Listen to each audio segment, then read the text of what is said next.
Trump changed her life. 3 years ago, when she was a homeless veteran, they meet again, and this happens. The cold December wind howled through the streets of Washington, D.C., as Sarah Mitchell pulled her tattered coat tighter around her frail frame.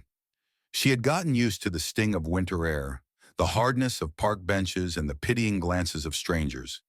3 years ago, she had been just another homeless veteran, one of the many forgotten souls struggling to survive after serving their country. Her military service had been honorable, but life after deployment had been anything but.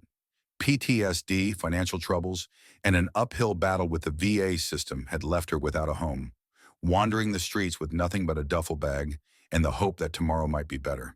That was until she met him, the day that changed everything. It was the winter of 2020 when she first met Donald Trump.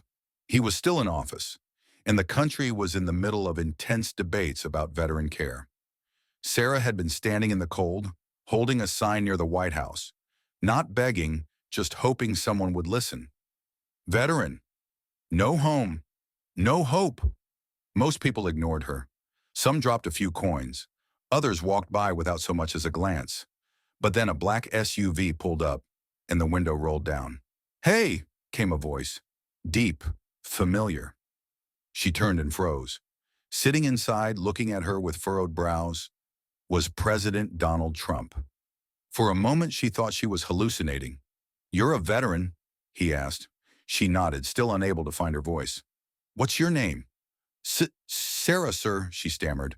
Trump stared at her for a moment, then turned to one of his aides. "Get her some help. Find out what's going on. No vet should be out here like this." Within 24 hours, Sarah was in a shelter. Within a week, she had a job lined up. Within a month, she had an apartment and was back on her feet. That moment, that decision, had saved her life. 3 years later, Sarah never forgot what had happened that day. It was the moment that had restored her faith in humanity. She had worked tirelessly ever since, helping other homeless veterans, advocating for better mental health programs, and speaking at shelters across the country. Then one day, she received an unexpected call. A private event was being held in New York City, honoring veterans who had overcome homelessness. And Donald Trump wanted her there. At first, she thought it was a prank. Why would the former president remember her? But the invitation was real, and before she knew it, she was boarding a plane to New York. The reunion that shocked everyone. The ballroom was packed with dignitaries, military officials, and veterans. The moment Sarah stepped inside, she felt the weight of the past 3 years hit her like a tidal wave. She wasn't a broken woman anymore. She was strong, stable, and thriving, all because someone had given her a second chance. Then came the moment. "Ladies and gentlemen," the announcer said, "please welcome President Donald Trump." The crowd erupted into applause as Trump took the stage, waving to the audience. After a few minutes of speaking about veteran homelessness, he paused. "There's someone here tonight who I met years ago.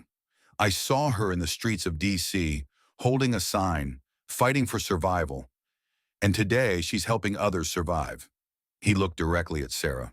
"Sarah Mitchell, where are you?" Her heart pounded as she stood, the room turning towards her. She felt the eyes of hundreds on her, but none mattered except his. "Get up here," Trump said, smiling.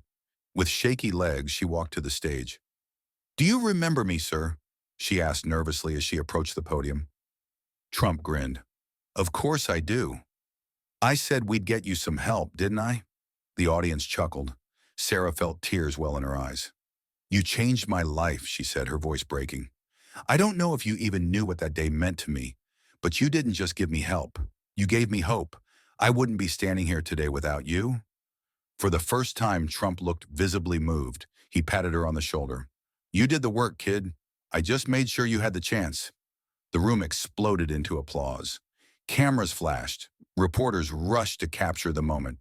But Sarah didn't care about any of that, because in that moment, everything had come full circle. She wasn't just a survivor.